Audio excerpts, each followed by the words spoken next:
നമസ്കാരം. എൻ്റെ കയ്യിലിരിക്കുന്ന ഈ ഒരു വസ്തു നിങ്ങൾ പലരും കണ്ടിട്ടുണ്ടാവും. ഫയർ പ്രൊട്ടക്ഷൻസിന് ഉപയോഗിക്കുന്ന സ്പ്രിംഗ്ലറാണിത്. സീലിംഗിൽ ഇൻസ്റ്റാൾ ചെയ്തിട്ടുള്ള പൈപ്പ് ലൈനിലാണ് ഈ ഒരു സ്പ്രിംഗ്ലർ ഇൻസ്റ്റാൾ ചെയ്യുന്നത്.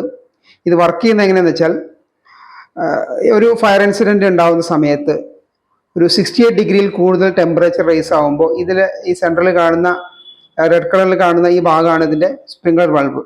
അത് 68 ഡിഗ്രി കൂടുതൽ ടെമ്പറേച്ചർ വരുന്ന സമയത്ത് അത് പൊട്ടിയിട്ട് അതുവഴി വാട്ടർ സ്പ്രേ സ്റ്റാർട്ടാവും.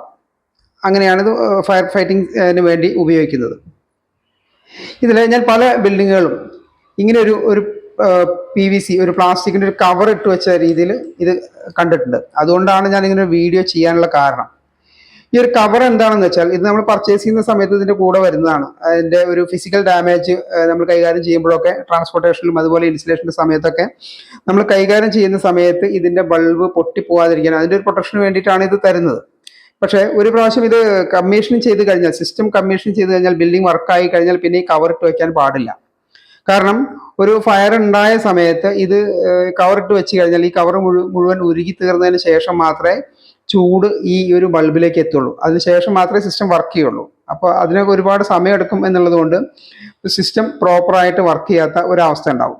അപ്പോൾ നിങ്ങളുടെ ബിൽഡിങ്ങിലോ നിങ്ങളുടെ പരിചയത്തിൽ എവിടെയെങ്കിലും ഇതുപോലെ ഈ കവർ ഇട്ട് വെച്ച ഇത് കണ്ടു കഴിഞ്ഞാൽ എത്രയും പെട്ടെന്ന് അത് മാറ്റണം എന്നാണ് എനിക്ക് പറയാനുള്ളത്. കാരണം അല്ലാത്ത പക്ഷം ഈ സിസ്റ്റം പ്രോപ്പറായിട്ട് വർക്ക് ചെയ്യുന്നതല്ല.